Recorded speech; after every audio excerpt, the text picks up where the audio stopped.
Church here. I am going to run through the Mega Man Rise of the Masters expansion, specifically looking at the characters. And I'm going to give minor thoughts on these and maybe explain what the abilities do for people that don't quite understand how characters work in this simple game. Maybe I'll give you some thoughts on new characters to run. First off, Airman. Give a little bit of speed pump, a little bit of speed reduction, and cancel anything modifying with speed. Now, this guy kind of blows, but I'm a big fan. I mean, the once per turn cancel any ability on non-character card that modifies speed and attack. Pretty nice. Your opponent goes like, E, returns attack speed to printed, or E, destroy his foundation, reduces speed to 1, and this guy's just like, nah, that ain't happening. This guy, I feel like he could be quite the competitor, especially in the turbo format. There's pretty much no speed reduction in that format readily available to characters, and this guy can just be like, I block that, I block that, block that, you know, left and right. And there's a few more key cards that his arc can shut off, like Maximum Laser. Next, Crash Man. Now, he's more like a simple Mitsurugi type, except he's a bit more complicated in a sense. He's not exactly giving his attack more speed, and he's not exactly giving his attack more damage as Mitsurugi would do. He's just making it harder for your opponents to block with specific block modifiers, and giving your attacks more damage if they're blocked incorrectly. He's the more technical man's rushdown deck. I'd like to see some interesting variations on this deck that isn't just going to be low attack, low attack, low attack. I'm sure someone's going to come up with how there was a mid Tsurugi where he just ran mid attacks only. Maybe there's going to be a Crash Man that runs just like this. Maybe like a Frenchy name from Elizabeth's page, you know, she'll like, wah! And it's all like 7 mid for 1. Maybe Crash Man's gonna come all at you 7 mid for 1, and then you're just gonna take it to the face, and he'll be all like, oh, I wanted you to take that. Well, he does have a foundation that could help that. But that's not what we're talking about. Next up, Dr. Cossack. This guy is fat. Well, not that fat. I mean, 31, there have been fatter, but I do like the low hand size, high health characters. They appeal to me as a fat guy. And this guy's got some really simple damage pump. After you check a foundation blade attack, that attack gets +2 damage. The way he sets it up through his own ability removes those foundations from the game.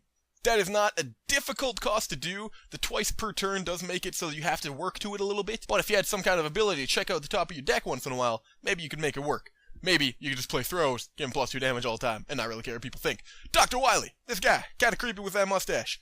But commit 1 foundation, your attack gets +1 damage for each foundation that has been destroyed this turn. Maximum 5. That's going to be quite a bit pretty fast from what I've seen from his abilities. You destroy 1, your opponent destroys 1. Well, that's already a 2. Use Cataclysmic Force. I destroy 1, you destroy 1. That's another 2! You're gonna hit that 5 probably within your second attack if you're doing it right. Once per turn after you destroy a foundation, add the top card of your deck to your staging area face down. Now, people should be aware this means after you destroy a foundation. Technically, you are only destroying your own cards. When your opponent destroys a foundation, it may be by your effect, but you are not destroying that card. So this ability can only be activated when you destroy your own foundations.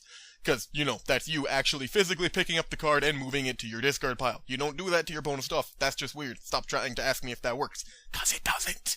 Pretty much has one game plan in mind. Blow up stuff, blow up a few more things, and hopefully kill a guy while he has no foundations in play. Kind of a bit like the old Kazuya, where he would just, you know, blow up the world and throw some attacks while he's got a bit of control check hacks in the staging area. Maybe we'll see someone come with Dr. Wily in the meantime. Maybe we won't. Next, Gemini Man. It's 2 guys in 1. I mean, how's that fair to begin with? After you block with a Gemini Man, add it to your staging area and draw a card. That's pretty wonderful. You can save 0 mid blocks in your hand. Grab them with your own abilities. Block with them 0 mid blocks and tell people, nah, my attacks are just going to get stronger for the rest of the game. And you'll be like, oh, well, that's kind of awkward. Maybe this will make people want to run Millennium Games and Hobbies. I know most of you have not heard of this asset, but it's actually legal. And you can put it in decks. It says, when you play it, you get to remove cards from your opponent's staging area that are attached to their character. Isn't that cool? And Gemini Man, I feel like he's kind of good. I mean, he's not that good. It's not like +2 speed and +1 damage for no cost is that good. Could be worse. Hey, Magnet Man! So, your attack gets +1 damage for each unique attack zone printed on cards in your card pool. E4+. So, you know, sometimes you're going to have to commit a foundation for this ability. So you kind of have to run him like a Lek Man, where he's got different attack zones all over the place. Like if you want to run 18 attacks, you run 6, 6, and 6. 6 high, 6 mid, 6 low. If nothing else, you can run Stinging Upper. It shares all in order, and you throw it out, and you've already got 2 right there with its own ability. And after your attack is completely blocked, your opponent commits 1 foundation. Now again, assumed ownership, they're committing their own foundation. Just same thing with Wily, right? It's not terrible. I don't think he'll be showing up too often, but he's a pretty good 7 hand sizer. He's got fairly reliable pump. Next, Gemini Man. I mean, this guy's kinda cool.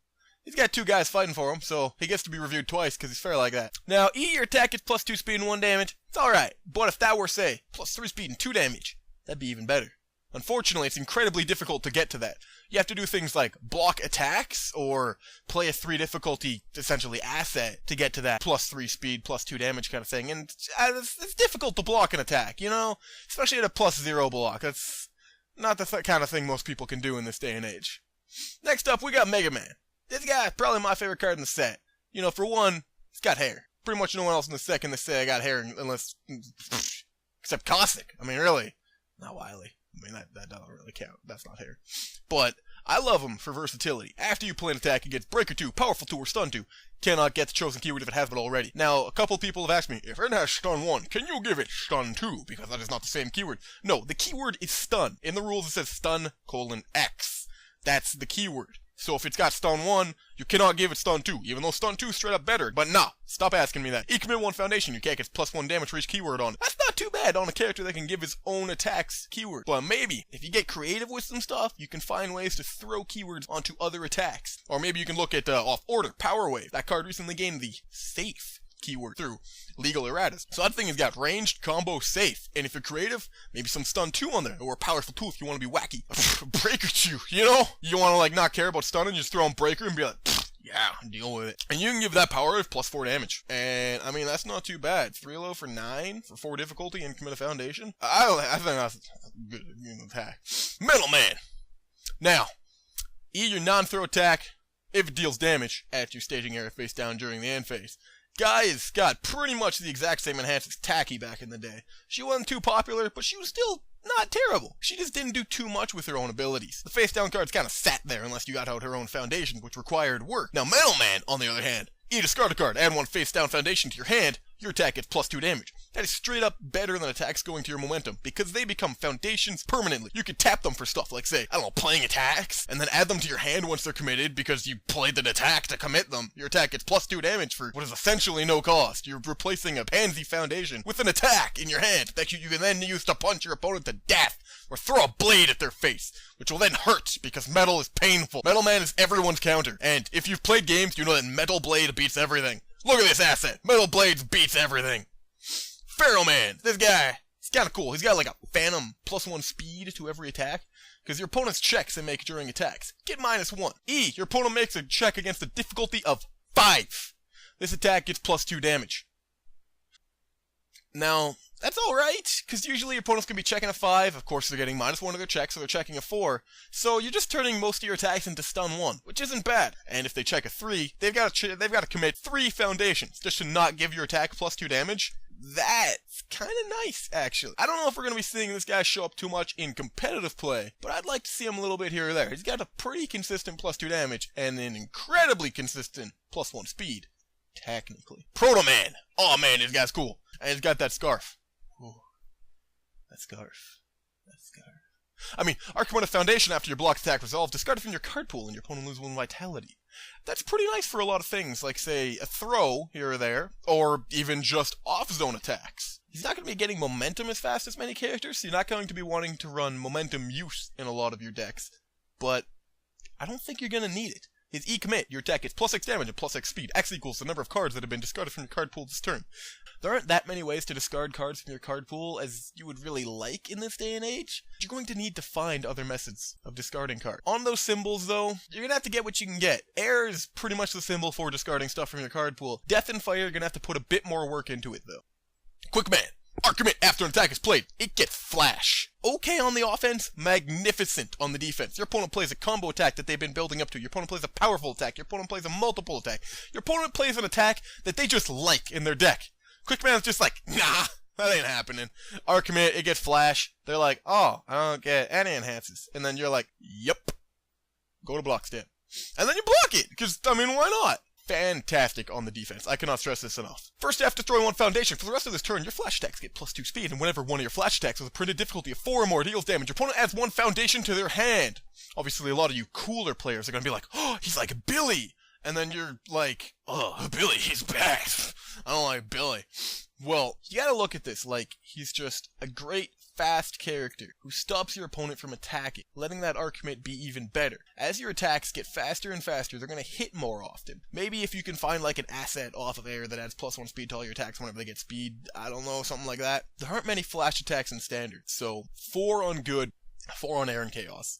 Unfortunately, 2 of the ones on Air and Chaos are both 2 checks, and they're probably going to be fighting for the exact same spot in your deck, unless you're awesome and are willing to run 8 2 checks. There are a couple of ways to give your own attacks flash to keep them going through. Flash is an incredibly powerful keyword right now, so if you can abuse this, you can make this character very viable, very strong. Keep that in mind for the future as more flash decks start coming out, maybe on his symbols. Ringman! This guy's all like, well, he's ready. Your second attack during your turn gets -3 difficulty, +3 damage, and +1 speed. So, obviously, you're going to want a few, higher difficulty attacks in him. Off of Evil, you can get Hyper Chain Drive. Imagine throwing out that sucker second in your turn, only a 5 base difficulty, +1 for 6. At 13 damage, 5 low. Wow! That is going to kill somebody. Alternatively, from this set, off of Evil still, you can throw Gamma Crush, 5 low for 12. Nothing wrong with that. +1 speed for each foundation being destroyed this turn. Probably around 0, but maybe you can throw something in there. Life, you could throw out Venom Shot or Hao Ryoken second on your turn, both of which have pretty good damage. And if your opponent blocks your first attack, you can throw out Venom Shot and probably take out half their health bar. Off of Evil, you additionally have Neo Freeze Execution. Your first attack is a mid attack. You throw out this one, stun 5, pretty much. You get to pick 3 of them yourself. And then hit him in the face for 12 damage, 5 mid. It's a bit more basic. You could throw out, like, Hyper Mega Buster. Tap some stuff in their staging area. Trinity Geyser seems to be the popular one, because you can throw it out 4th card and still get the -3 difficulty. There's many options to this character. Or, after your opponent plays a second attack this turn, draw 1 card.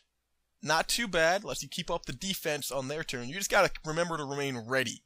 Skullman, your attack, 4+. Your opponent discards 1 random card and draws 1 card. For some reason, people have told me that this character is bad. You know those times where you're saving good blocks because you're thinking, my opponent seems to be rolling only high attacks. I will keep all these high blocks in my hand. Your opponent starts just picking apart your hand, grabbing all your carefully adjusted high blocks, or your, say, kill cards that you've been holding on to for turns, and just throwing them out the window and saying, yeah, I just replaced that with something bad. And you draw a foundation with no block, and you're like, oh, well, that's awkward. Also, you discard 1 card, draw 2 cards, and discard 1 card. So your net the same amount of cards in your hand. Like, say, if you had 1 card in your hand, you discard it, draw 2, discard 1 card.